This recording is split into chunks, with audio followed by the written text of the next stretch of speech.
Good evening, everyone. SpaceX closes its bond offering while Rocket Lab beats a turnaround record. Firefly stock sinks, but they will likely get an Exim loan of $110 million. Ubonica raises $11 million. Sophia Space will soon test orbital data center tech on an Apex sat, probably next year. Now, could China's space sale rival Starlink in any way? We're going to find out. And this is no surprise to anyone. NASA's aging infrastructure can't handle Artemis launches without at least $1 billion in upgrades, says one analyst. VAS assigned additional partners for their commercial space station microgravity research. KESA, the Korean Space Agency, accelerates their domestic launch system to cut reliance on foreign rockets. Sound familiar? Boeing gets a $2 billion boost in a next-gen comms deal from Space Force. And the European Flight Ticket Initiative opens to more launch service providers. We're going to find out what that is. And all this on our returning guest, Dallas Bienhoff. From the news desk at the Center for Space Commerce and Finance, my name is Thomas Andrew Olson, and this is The Unknown Quantity.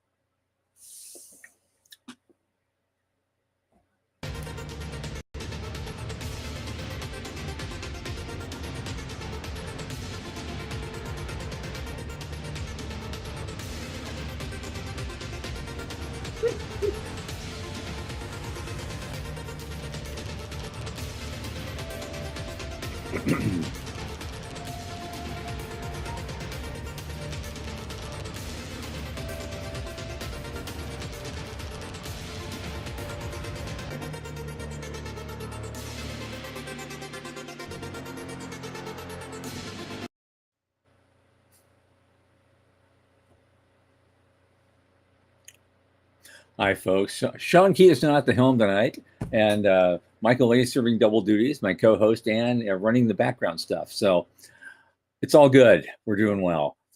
As you know, this program is brought to you by the Center for Space Commerce and Finance. And what is the center? We champion and strengthen emerging space startups and space-adjacent enterprises worldwide through advisory, access, and advocacy, our legendary pitch events, and world-class boot camps fortify startups to be better investor-ready. Now, a lot of our work, especially the show, is supported by our listeners and fans like you. So just go to cscf.space/support and click that Plainest Day donate button. A little in the tip jar each month makes a big difference. Don't forget to like and subscribe and tell your friends. Speaking of friends, my oldest space friend, Michael Lane, again, playing double duty tonight, but he says he's still going to a rain dance later, weather permitting. He's here with me. Michael, come on in, man. Hey. Oh my God. Yeah, for our beloved Spotify and Apple folks that are listening, and you only listened, you have no idea what a total mess I just made of that intro visually. So well, all I could do is crack up and hope you heard me. I was just like, what are you gonna do? What are you gonna do, right? Yeah. This is why we love and adore Sean. Like, just shout out to that guy, because it is hard to do this stuff and keep the smoothness of the program going. So absolutely, shout out to Sean. He is traveling. He is hanging out with his beloved family. So I am scrambling to pull this thing together. So, well, yep. I'm rooting for you all the way. Thanks, man. Appreciate it. How's things? What's going on with you? Oh, not much with me. We're still, we signed another consultant for fundraising. Oh, great. For the big round. Yeah. Not gonna mention who that is yet until she brings in something. Then I'll shout her name to the rooftops. Right. But hey, yeah, that's going on. That's going on.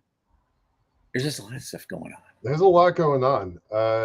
Some stuff I really, just not, interested in, but I do it anyway because it's my house and I got to do these things. I had my gardener guy was over today. We had to fix a whole bunch of. I had him fix a whole bunch of sprinklers for my sprinkler system on the lawn. Okay, gotcha. And so that's going to be more efficient now and doing everything much better. I'll save some water and Yeah, so I was kind of my afternoon. Mine's been pretty busy since ISTC, and especially in the last 5 days, I'm starting to do things as a result of ISTC, where, Yep. ISTC is all about the handshake, and now it's like time to get to work. So, Right. In fact, that reminds me, I got to remind myself again, my short-term memory sucks now at my advanced age. So that guy that recorded us on stage in the plenary, yeah, yeah, that guy we got to record it, he yep. finally reached out to me like Oh yesterday. my, great, And terrific. so I'm going to get that whole video from him, and we can put it on On the channel, terrific. the channel. Yeah. So that's going to be great. That was a great thing to do. I think we're going to do it again. Yeah. I think they're going to like us, and we're going to do it again.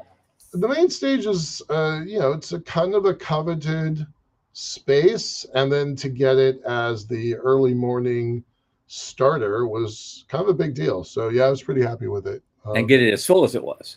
Yeah, right. We didn't know what we were going to get. This is sometimes we start late because people don't come in. I said, no, that's not. No, that's not what that we're is doing. not acceptable. No, and that's so not the role. Yeah, we made it happen. We'll make it happen again if called upon. Yep, right on. What's in the news, dude? What's going on? We got a bunch of stuff. I hope that I've got it in the right order that you want. Well, We're in the gonna order talk from which I SpaceX, because every conversation ever in our lives from now on is going to be. I know. Let me put it up on the screen. We mentioned this briefly in the last show. They were putting out a bond issue, a bond sale, and really they have some other kind of interim finance thing that that was coming due next year. Yeah. And so they put out the bond issue, and they completed that. So that pays for that. Right. You're basically getting into more debt to pay off an older debt that you want to retire. And so that's all that was. But yeah, because the other day they were just doing it, and now they've done it. They say they sold it. They filled it that fast. No problem. Which is the point of this story. Right. Yeah. I thought it was a little dicey at first, but you know what? Here we go. Boom, done. No, I think it was, they got not a AAA rating, but a solid B pluses. Solid triple B, I think it is. Yeah, triple B plus. Yep. So solid. That's a standard investable corporate bond. They got $5 billion more than they were planning. The original reports were saying $20 billion, but it came in higher. I don't entirely know what this part means, right? Unnamed sources told CNN that SpaceX received $90 billion worth of orders. Does that mean that they have an extra $70 billion that they could raise but didn't? I don't really understand that. That's not really clear. That's not really clear to me either. Right. But I did notice their stock's down to 153 today. Yeah. What's your strike price? What did you did you come in at 156? For me? Yeah, you told your broker you wanted to. No, I've got a put option at 149. Oh, well, all right. So a buck under what it started at is good enough for you. All right. Good. Yeah. Good luck. Fingers crossed. Yeah. Well, Ron Wiener is probably laughing from last time he said, "Oh, my guy says it's going down to 50, but the end of the year." Ron is. I was. Yeah. Run, cover yourself with water. Run. Right. That might suck if it drops to 150. Yeah. But you still buy the dips. Yeah. Okay, fine. I'll be telling my broker, get more of that. Right. All right. So they got $100 billion-ish in cash. Yep. Good for them. All right. Anything else to say about SpaceX? Not really. I'm ready to move on. We have talked about it so damn much. So let's just kind of move on here. All right. Yeah. The other thing that was part of that story was what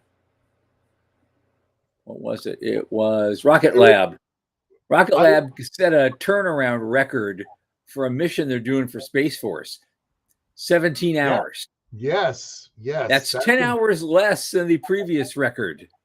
Um, there was something in that article. I just closed it. Let me come back to it.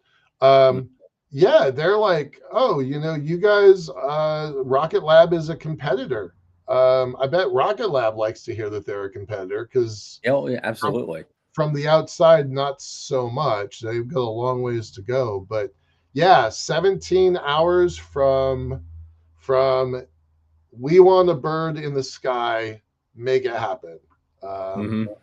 The one of the technical terms in military parlance is reconstitution, meaning they had an asset that is failed for whatever reason and needs to be reconstituted. How do we get another bird up there fast? And 17 hours is pretty freaking fast. So good. Right, because yeah, the last record was set for at 27 hours by Firefly. Yep. A year or two ago. Yeah. Yeah, pretty neat. Pretty neat stuff. All right. Speaking of Firefly. Speaking of Firefly, next one up. Yep. Yeah, their stock is a little bit down, but I guess they're looking at getting an XM loan to expand their Texas spacecraft production, 110 mil. That'll keep them going. They got 10 years to pay it back. Well, they also got some of this Texas Space Grant Consortium money, right? Do you remember that? I'm not sure about that. I'll have to go look. Okay. I saw a few folks in there that I sort of kind of knew, and a lot of folks I didn't, and some I think you shouldn't be there. But that's a separate show. Right. Right. How did you get there and I didn't? Yeah. Right. Kind of thing. So, but it wasn't me, so I don't pay attention. Right. This 110 million from the Import-Export Bank is a kind of a big deal. We reported on another company that I can't remember back in about January, and we're like, is the XM Bank a real source of capital for this industry? It was the first time it had been used. And now here we are 5 months later, another $100+ million program gets funded. I think that validates it. That is huge because XM Bank is also huge. Yeah, right. Huge, billions and billions. So after the January show, I spent a weekend looking up XM because I had never really paid attention to it. I said then that I think it's a legit source of capital that our industry is not paying attention to, and now here's another one. So yeah, I think we should be looking into this. I think our whole industry should be paying attention to this one. Yeah, can you benefit from that? I think maybe. And I don't think you have to go to Texas to do it. I think maybe. Because of Boeing, we have a really great relationship as a state, and as our legislature has a really great relationship with the XM Bank and export in general. Boeing paved that way a long time ago. So we got local offices here that I've never knocked on the door. I've never explored, but certainly paying attention to it. Absolutely. Yeah. What is it? Oh, here's the next one. I almost skipped Ubotic. I don't know anything about this company. It's called Ubotica. But they raised $11 million to scale a maritime intelligence platform. So I have to mention it. They're an Irish company, apparently, on AI for spacecraft. And so they're expanding that. So I guess that's more a code and data play than a satellite play. But yeah, I don't know anything about Ubotica. I don't really know much about an Irish space program. So I confess I'm a little bit at a loss. There has to be Guinness involved. Sure. I think there has to be some Guinness involved. The maritime intelligence component, though, I can speak a little bit about that. We had a guest on our show, not this show, but a prior show, probably 4 or 5 years ago.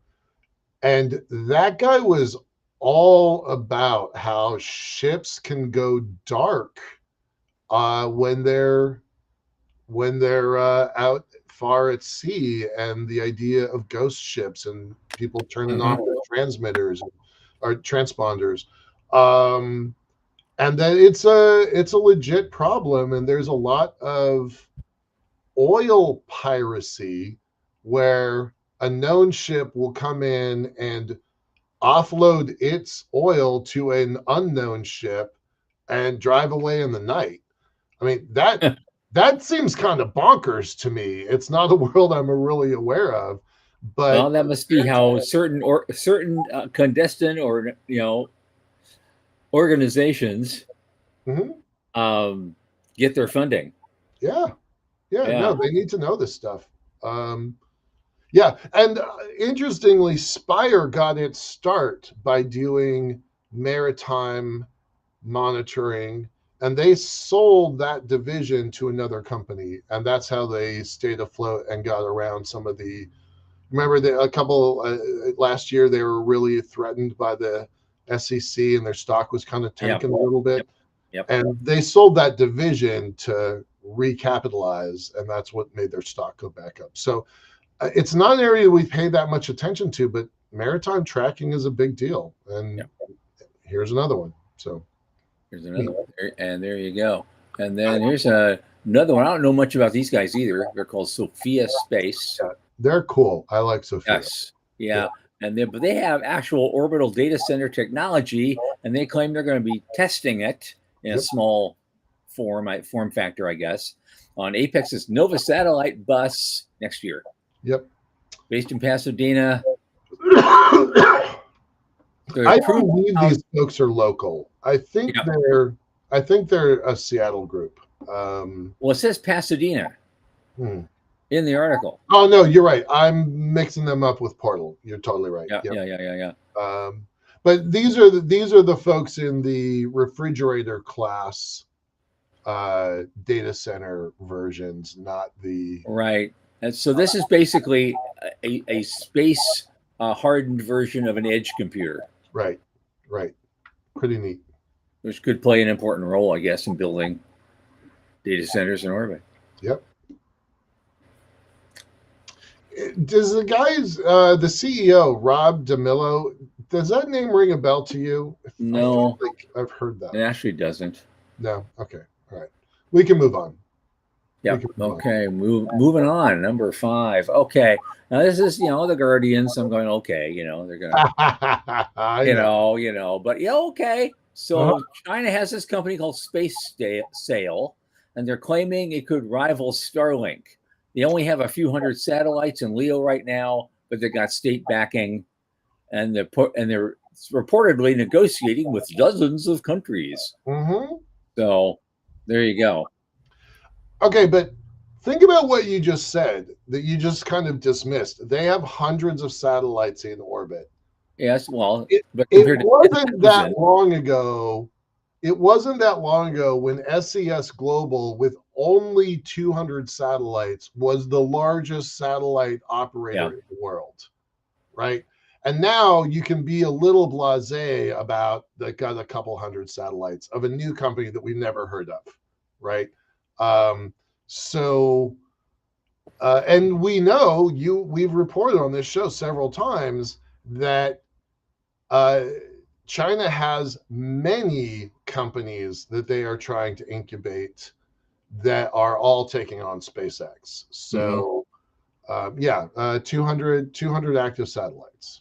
Okay. As long as they're not going into the markets that Avialto is going into, I'm okay with it. So other than that, yay. Hey, I want you to give a minor plug to what you and Walt released this week. I know that that's not news, but it's kind of a big deal, and his plug was real. So take a moment to talk about it. Well, that's what we're gonna. Well, I think this is kind of a technical round that we're doing just to do some. So we have to do some stuff in the UK. We have to pay a bunch of fees to start getting our licensing and to build the factory. Yep. That's really what this is about. And plus, we can leverage it to help move the Series A faster.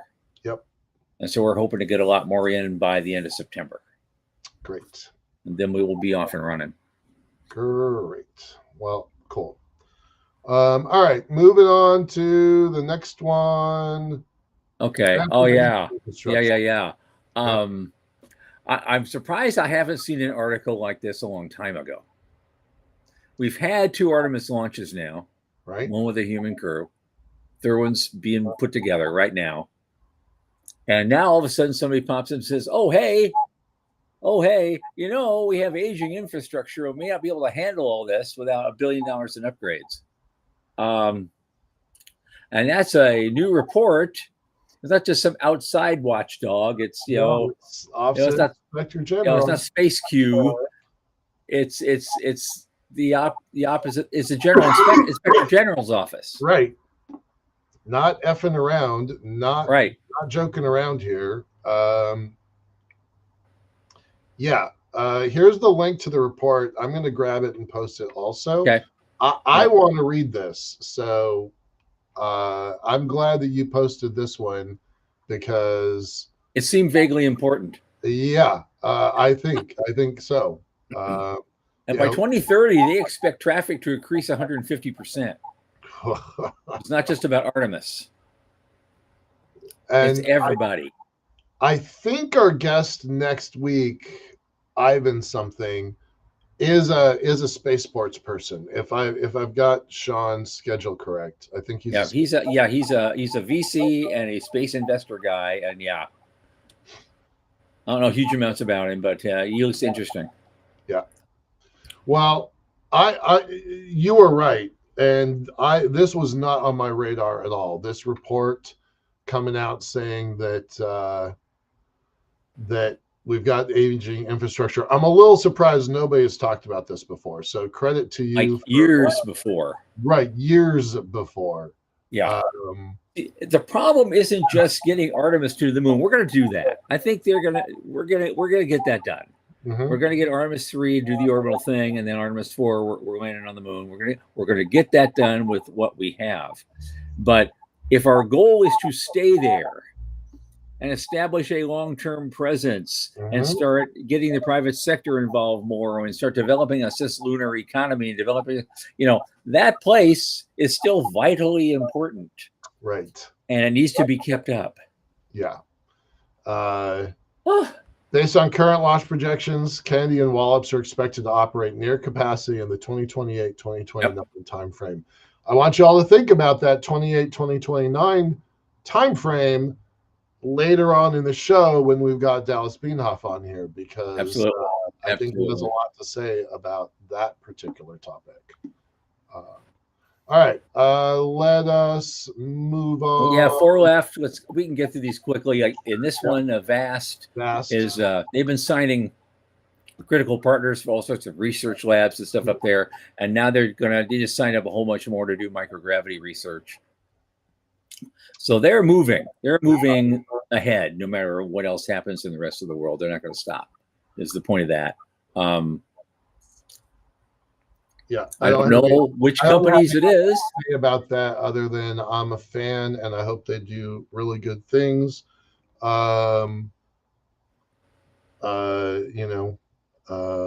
moving so much faster than Axiom. Axiom was so far ahead. And Vast is and credit where it's due. I'm not sharing this page. I thought I was. Hold on a second. I want to show this picture. So credit where it's due. They have good marketing people, right? Like this looks like a space station you would want to be in and operate in, right? Yeah. Their uniforms connected to, was it Prada? I think. They're doing good stuff. And you don't see that. Our industry is notoriously bad for not telling a good story. And I think they tell a good story on top of having, hopefully.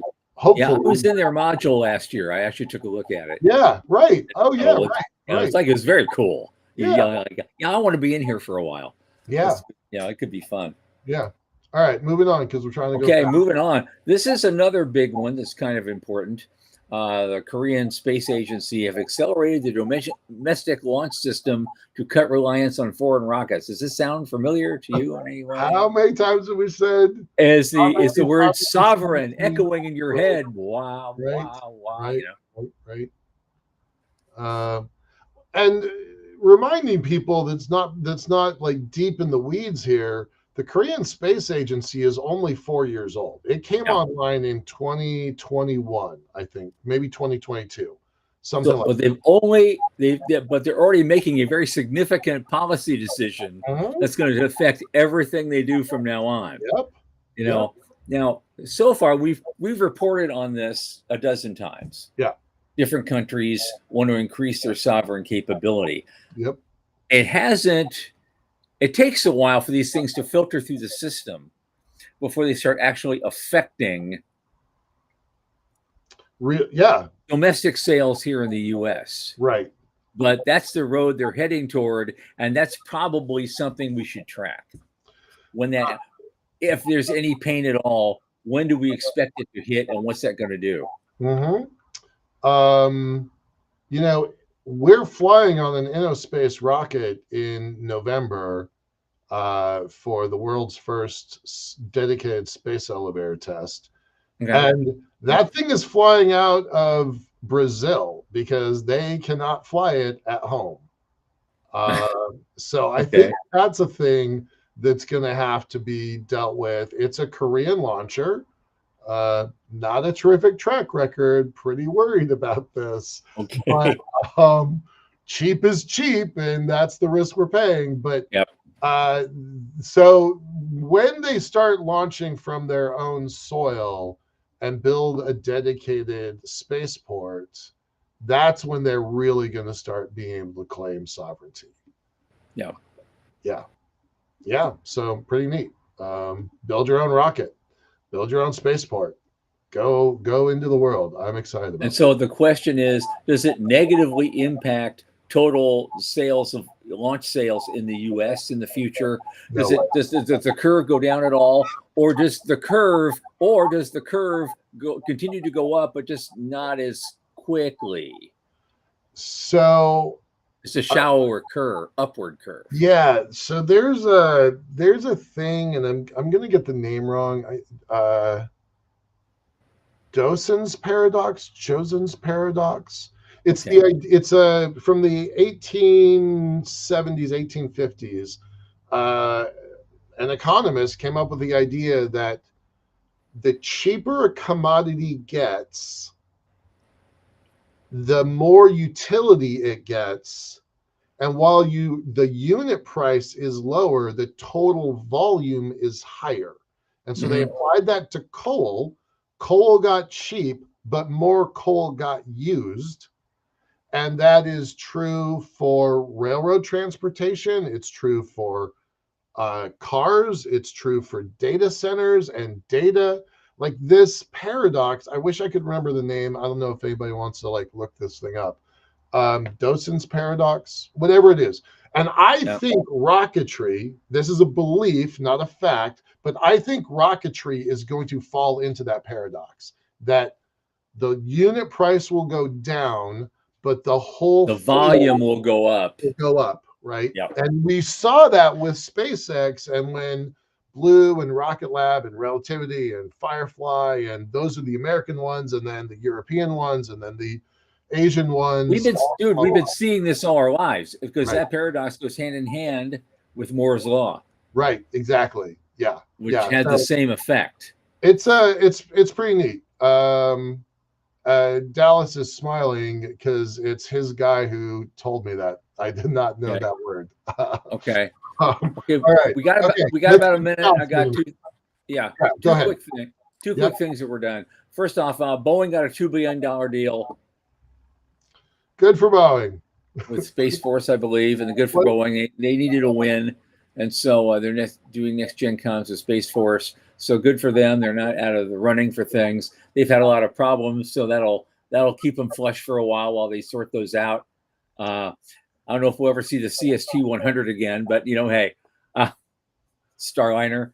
I don't think we're going to see the Starliner again, but $2 billion is at the noise level for Boeing, right? Under normal circumstances, I would say yes. Yeah, I'm not sure anymore. Lockheed, and I know those were fighting words for Dallas because he was forever at Boeing, but Lockheed Martin comes in at about 70 or 80 billion a year, and Boeing's federal contracts are in the 40 billion number. So I'm not scoffing at 2 billion, but I don't think that gets them back into the space game. That's all I'm saying. Yeah. Okay. One final thing, and we'll get to Dallas here. Yeah. It's another very quick thing. It's something from ESA. They call the European Flight Ticket Initiative, and I'm trying to figure out what this is. But it's led jointly by ESA. Yeah, I don't have anything on this. So yeah, they're inviting service providers to apply to join the Flight Ticket Initiative. The objective of which, is to strengthen Europe's access to space. So we reported on this, although I didn't make the connection because the name is different. Yeah, that's what I thought. We reported on this, I don't know, 2 months ago and 3 months ago, where they picked 14 companies to start building that sovereignty capability. So now it's got a branded name, which I only just learned from this article. So that's what it is. Yeah. All right. The end. It's pretty graphics, but there's not much meat to this. Right. Okay. All right. Let's bring on our guest. Okay. This is gonna be fun. Dallas Bienhoff has been with us before. He's a space systems architect, and he has an amazing resume going back to not just Boeing, but he also worked on shuttle related stuff for a very long time. And I know he's got a whole bunch of new things that he's involved in. You want to hear all about them. Dallas, welcome back to the show. Thanks, Tom. Thanks, Michael. Hey. Good to be here. Good to have you. Long time, good friends, both of you. Yes, absolutely. Absolutely. Was those fighting words when I threw Boeing under the bus? You know, Lockheed is the evil empire to us, and Boeing is the evil empire to them. There you go. I'm right though. 70, 80 billion for Lockheed and 40 billion. I don't know, but Boeing is higher on the Forbes 500 because they have a bigger revenue stream overall than Lockheed does. So right, because you're just talking about the government contracts. We're not talking about the commercial. Yeah. I'm only talking exactly. No, I understand. I understand. Yeah. So we're still bigger. I'm sorry. They are still bigger. You waving something there? Is that what you're doing? And I think the Starliner will fly. Really? Yeah. Really? Yeah. I'm genuinely surprised by that. Really? One of my co-judges at Rascal works on Starliner. So okay. We'll fly with people in it, or we'll be just a cargo carrier. Yes.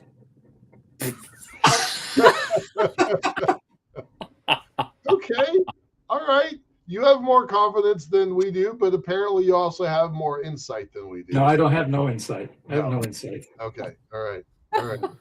Well, since you brought up the subject of Rascal, why don't we start with that? Hold on, because we got to give him. He's got to go do a little bit of an intro for new people. So 30 seconds. He doesn't need that big an intro. Everybody knows him. Come on. So my what do you call it? My story. Origin story. Yep. Origin story. Was listening to Alan Shepard's suborbital launch on the radio in my elementary classroom, and discovering science fiction around the same time. That'll do it. And I followed both still. Right. And it led me to where I am today. So that's so where are you? So, a storied career at Boeing as a designer, so I worked at Lockheed Martin, actually Martin Marietta. Okay. On the Titan III payload interface. Okay. I spent 4 years on the Space Shuttle main engine development team at Rocketdyne. Part of that time at the test stands. I worked 3 years at Aerospace Corporation watching the Space Shuttle main engine and furthering along the development of shuttle flight facilities at Vandenberg. So they said, no, we're not going to do that. Moved to Rockwell International and worked in advanced programs until Boeing bought Rockwell and then continued in advanced programs and worked on space station, worked on crew return vehicle, worked on the Russian integration team, went to Moscow, worked with Khrushchev on requirements for the first element, the FGB, functional cargo block. Worked on going to Mars, going to moon, going to Mars, going to moon, going to asteroid, going to moon, going to Mars. Make up in your mind, man. What's in our mind? Otherwise, a boring career of no consequence. Sorry, you had such a dull career. Yeah. Retired in 17. Had my own company for 5 years promoting a reusable cislunar transportation architecture. Mm-hmm. Joined Off-World in 22 and trying to send our prospector to the moon to find water ice and process it, as well as just regular. Outstanding. All right, let's go back to Rascal first. Oh, go ahead. Oh, hold on, because you mentioned something. Because going through all that resume, you mentioned something about Vandenberg, and I thought it was an interesting story. Was just in like a couple days ago, where he's already anticipating my question. He knows the story because Vandenberg was like cutting you off and saying, "Oh, we're not going to do DVD." Well, now they're begging for customers. They want someone to come in and help them refurb, so they can do lots more types of commercial activity. Well, not only that, but SpaceX just tore down Slick 6 so they can build it up again for the Starship. Yep, that's what I thought you were going. That's absolutely. Yeah. So if my count is right, they have 2 facilities in development in Florida, plus of course Brownsville and Vandenberg. We've been talking about bi-coastal. Right. We've been talking about 3 launch sites, but in fact 4, and that's how you get this gigantic economy in space. And if you can do 4 a day, 1 from each site. Or more, depending on what you're watching. Yeah. His promise when he, that his team was going to deliver was 3 flights a day, every day of the year, 1,000 flights a year. And I'm like, I said this when the Starship Singularity paper came out. If you cannot do that with 1 launch spaceport. You must have multiple spaceports. So, and now it's 10,000 launches a year. That's insane. Have you seen that number? I did not see that 10,000. Really, 10,000 a year? I think that's what I've read the past couple of weeks. Is that in the IPO doc? I don't think I read. I don't know. I never read the IPO doc. I never looked at it. There's probably no point to that. Yeah, why? Wow. Somebody read it somewhere. It'll be good. Give it 1.7 trillion. Go. Yeah. Wow. All right. So Vandenberg. Great. Good. Yeah. That's just the beginning. All right.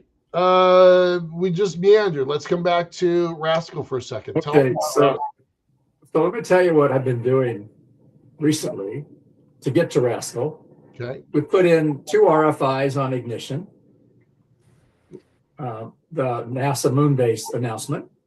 We put in 3 proposals on SBIRs, which gave me a week off to review 14 papers on the Rascal competition, which is a college design competition with 4 themes to choose from, the students. And we get a large number of abstracts in February to review and down select to 14.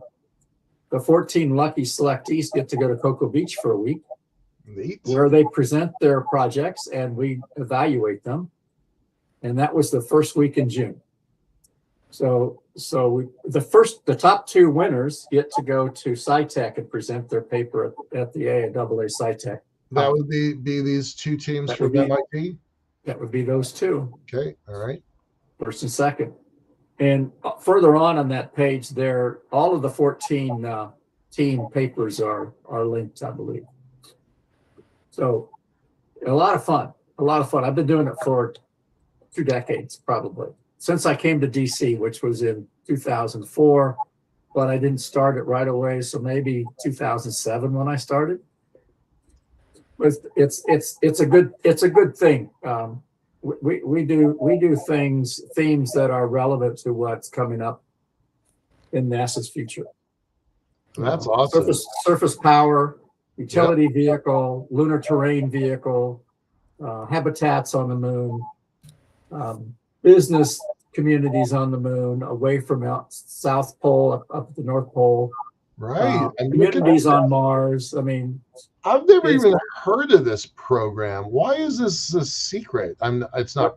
It's all focused. All of every year in August, the NIA the organizers send emails to colleges around the country. Right. This is coming up, and then people respond, whether it's a capstone class, a SEDS group, or individual students that just get together to do this extracurricularly. Huh. Did I say that right? Anyway, so we have teams from 3 or 4 people to 30 people competing. Wow. So okay, let's run it past it again. What are you competing for? What does the winner get? The 14 top teams get a stipend to go to Florida. So their travel's paid for. They get $7,000. School gets $7,000. And then the top 2 teams get to go to AIAA SciTech now, used to be the Ascend conference, and present their papers. And so they get stipends to do that. And it furthers their career. I mean, I think 2 or 3 companies were recruiting. Sure. People post the resume, bring their resumes, and some may still be looking for jobs. Some are already working, so they can't come. Right. But we have schools like MIT, Caltech, Drexler, Embry-Riddle, Virginia Tech, University of Maryland, Central Florida. I mean, all over the country. South Dakota. Or is it North Dakota? One of those Dakotas. But yeah, and we have 10 judges. Well, and some of these judges are great, right? AC, Dallas. Yep. John Bradford is CEO at SpaceWorks. Pat Troutman was the NASA sponsor. He retired a couple of years ago. Now he's a judge. Ken Bokem is at Northrop Grumman. He was on the HALO project, unfortunately. Yes, we had an announcement about that the other day. Yeah, we have. Yeah, that was a sad day. Dan Masnick is the NASA sponsor now. Okay. Heather Rarick used to be a flight director. This is great. I have never heard of this program, but I'm very interested. It's college focused, so you got to go back to college. Well, we got an intern now, and he's at UPenn, so I'm going to tell him to bring this back to you. They compete. They do? I don't think we had any this year, but they have competed in the past. Heather is a graduate of Penn State. Penn State, UPenn, same thing or not? Maybe not. Anyway.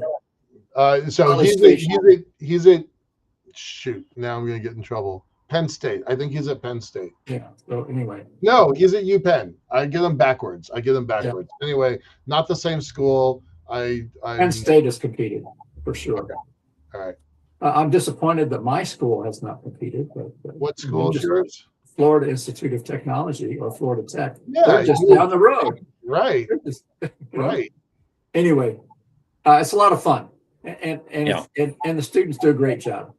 Puerto Rico won their first and second year participating. University of Puerto Rico, Maya West. For them. Their leader at the time is now working at Langley in the same office that sponsors this. So fantastic. And Chris, one of the judges, is a Langley participant, and he was a presenter before he started at Langley. So it's great for their career. Right. Yeah. Yeah. A lot of fun. A lot of fun. So that was my 2 weeks, the end of May, 1st of June. Then I took some relaxing time to recover before getting back into, I was still doing the AIAA task force, Mhm. Lunar Surface Exploration and Development Task Force. We were finishing up 8 papers for lunar infrastructure, one on habitats, one on power, one on ports, landing pads, one on commodities, one on surface logistics, an overview paper, an opinion paper approved by AIAA, and a site selection rubric paper. These will all be published. I'm sorry, they have been submitted for publishing in the Space and Planetary Resources Journal. There. Are you That guys seeing this? Are you guys seeing the? Yes. Okay. Yep. I was having trouble on this side. All right. So that's our opinion paper. Give me the list for a second. Give me the list again. I know that the other ones are not out, but give me the list again. Habitats. Okay. Power. Okay. Ports. Landing pads. Ports. Yep. So that's 3. Commodities. ISRU. Okay. And surface logistics. How do you move things around on the surface? Love it. Cool. And then a site selection rubric. Okay. So we have 4 pass-fail criteria, and then 4 rating criteria if you meet the pass on the first 4. And like I said, those will all be in the Journal for Space and Planetary Resources. No, I can't say they will be. They have been submitted for publishing by. Have been submitted, but not yet approved. Yeah, not been published yet. So Clive Neal and Angel Madrid at Colorado School of Mines are the co-editors of that journal. And Clive was on our team. So that's we had 6 or 8 people on the task force, and each one of us was responsible for one of those papers. Is this one yours or? No, the co-lead, Christy Iacomini, authored this, and I authored the surface logistics one. Yay, surface logistics. We got to move stuff around. We'll talk more about that in a minute. But these are great, and I said when we were on the before the show started, like I'm a big fan of Ryan Kobrick. As a human being, I think he's a good human, and he certainly has worked hard to. And Bill was at Blue Origin until recently, and now he's at Aurelia Institute out of MIT. Yeah, at MIT. Yeah. Those guys are doing some interesting stuff. Bob Moses, Tamer Space. He was at Langley before he retired. George Lordos, PhD out of MIT. Clive Neal. High achieving people. Right. This is a great one. I don't know Io Comini. I don't know her, but she was at Lockheed Martin. She was at a couple of other companies, and she just joined I think she just joined Lunar Outpost, if I remember. But here she was independent. So anyway. Yeah, a lot of fun. I want to point out that no Dyke. funds, grants, or other support was received, but this is an official AIAA opinion paper. So all volunteer work. Weight. Say again. All volunteer work. Yeah, exactly. Yeah, that carries a lot of weight, right? Right. This kind of work. So this paper is available, and you should be able to post the link to it. It's posted on the Purdue website, and when the journal publishes our papers, if they publish them, that same link will work for the journal as well. Terrific. Cool. Neat. Yeah. So that was a lot of fun. We got those. That was all going on at the same time as the RFIs, the proposals, the Rascal reviews, and all this stuff parallel. Everything cascades at once. Right. Yeah. And then off-world, my big role in that is to lead the team to develop the off-world Prospector 1, which we want to send to the moon to find icy regolith, to map the terrain, to process regolith, get oxygen out, using up to 4 different processors to find icy regolith, extract the water, Wrong. No, that's the next topic there, Michael. You're Sorry. ahead of me. Yeah, sorry. Oh no, You're it's ahead too of me. soon. Yeah. I'm not You're ahead of ready. me. Yeah, there we go. There we go. Spoiler alert! Spoiler alert! Spoiler alert! Spoiler alert! It's still up there, dude. That's it. Okay. Hold on. Uh, Again, really glad that really miss Sean right now for this kind of. you know, the perils of a live show. What did you want? You wanted the off-world? I don't want it. Yeah, you can put the off-world webpage up there. All right, that's what. So we're in the preliminary design phase, and we're about to start working with our participants to develop their interface control documents or interface definition documents. But our intent at Offworld is to take our earth mining robots. The top two have been built and tested in operational mines. Mhm. The bottom two are notional, but we have tested the sweeper, battery bots, and we want to take that capability, autonomy, AI, machine learning, and take it to the moon in our Offworld Prospector 1. So this is the surveyor. Hey, this is not AI. This bot exists in the world. That's real. That's real in an open pit mine in Chile, Yep. where it was tested. It has a payload bay in it. It can climb 37-degree slopes, Woof. and we can put any kind of sensor on it that the customer wants to find to do whatever they want. The excavator was also tested in a platinum mine deep underground in South Africa. Wow. And they all exceeded their customer defined key performance indicators. This one is That's the excavator. right. This is an AI image, but Right. I've seen the video of the actual thing operating. Yeah. Yeah. So I can't really see a basis of comparison. How big are these things? These are Physically. tabletop size, so think 1.5 meters by Okay. a couple All right. of meters by maybe a half a meter tall, Okay. Oh, cool. Cool. and they're 500 to 1,000 kilograms, All right. and they're tracked, as you can see. So, but we'll put wheels on our lunar one. This There's- is I'm the one surprised. I've seen the video. Yeah, that's the excavator. Yeah, Yeah, that was in the platinum mine. that's the one that's operating in the mine, and it's Right. entirely autonomous. How far away are Well, people with this thing? people were around it because this was a test. They were testing. Yeah. Sorry, I shouldn't say autonomous. It's more like first person point of view. It's being telerobotically operated. But my question was, how far is the person away from this thing? They were close by Okay, all right. because we're in an operating mine. It's almost as safety restrictive as space Sure. in an underground mine. But the surveyor, we can sell it to go from point A to point B, and it will real time map and avoid obstacles and go there, and nobody has to do anything with it. Okay. You watch it. Just watching the time here. We got 7 minutes left. There's still a lot to cover. One more thing. Yep. I just wanted to ask, do you have a launcher yet? Do you have a launcher and a time frame? Do you have $50 million? No. Then we don't have a launcher. Okay. Not to be in September. All right. Yeah.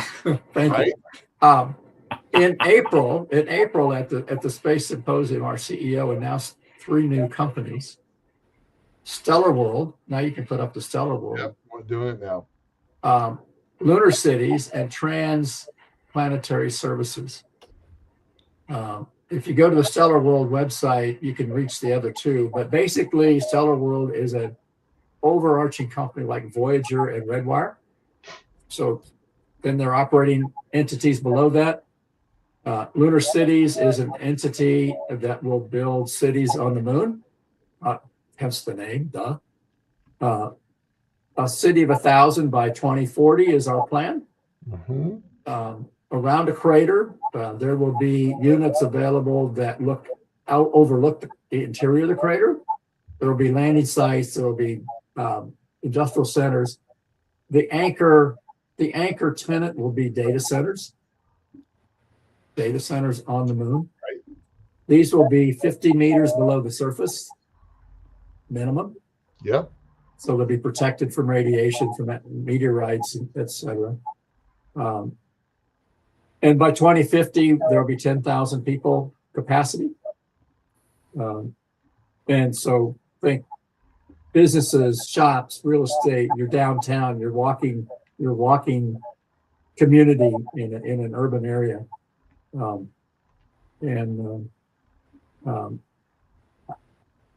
don't want to say too much more, but there will be announcements for sales coming up. Resident, get your condo now, dudes. Right. All you SpaceX millionaires, buy your condos on the moon today. Yep.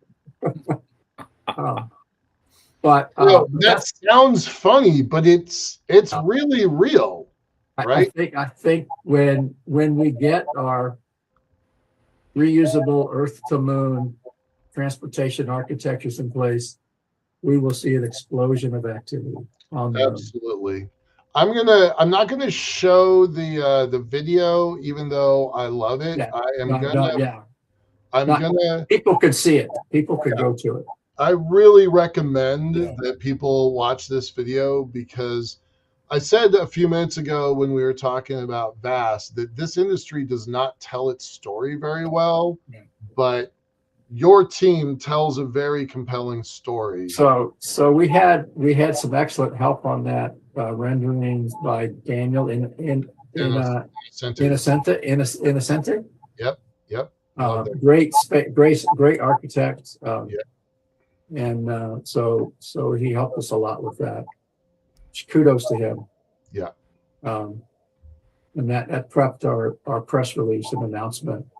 And I sent you a link for Jim's LinkedIn page, which has the press release and maybe has links to these other free worlds, but it's stellarworld.ai. Yep. I am getting that. So I've just put Stellar World in, and now you can get to the other two sites through Stellar World. Yep. Yeah, there's a lot here. So we're not terribly busy. we're not terribly ambitious. I know what Jim's travel schedule looks like. Is that something I can share? Just the cities, not where he's going? Let's just say he probably spends more time on a plane than on the ground. He does spend a lot of time on an airplane. Worldwide traveler. Yeah. It's pretty remarkable. I've been paying attention to this since the April Space Foundation event. Like I've been paying attention to it almost from day one. Good. I've known you, Dallas, for 12, 15 years. I've known Caravala. Phoenix Space Access Society. Right. Yeah. I don't know what year that was. Time, right? Well, there's no space access, so it's out of it's back then. It was probably back in the aughts or just after. I've known Caravala when he was running that AI company before there was such a thing as an AI company, right? So that was 2009, I think. So, we go back a ways, right? We do. There's an advantage. Tom, he and I met at the 2006 ISDC in LA. Yep. Right? Yep. Right? Yep. Watching bongo drums players. Yes. Oh, God. So I've been watching this for a while. I'm super excited about it. I think there's a lot happening here.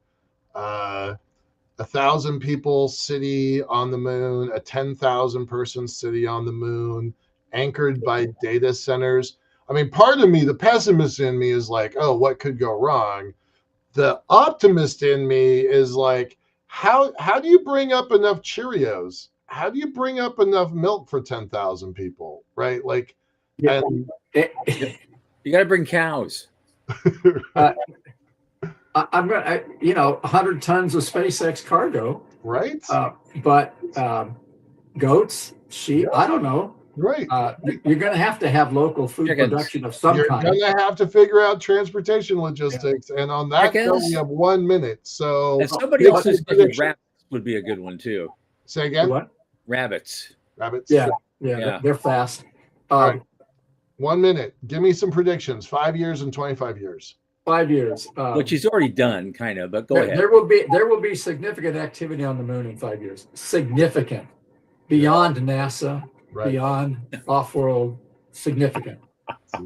And in 25 years, there will be 2 communities in space, one on the moon, one on Mars, and they will have 1 or 2 fully reusable architectures go into both. Mm-hmm. Don't know who they will be. You can guess who they might be, but who knows? Right. Happen. And we'll go from there. Right on. You know? All right.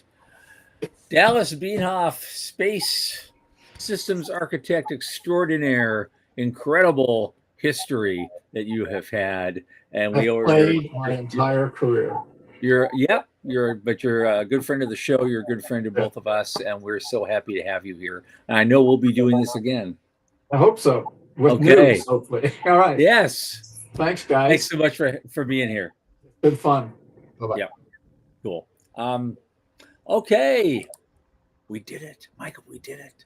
You know, and so on Monday, a VC and space investor, Ivan Turchak, will be with us. I don't know if I pronounced that right, but he's going off in new directions, and we want to find out what they are.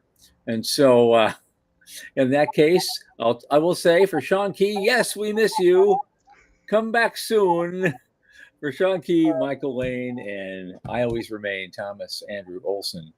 Keep watching the skies.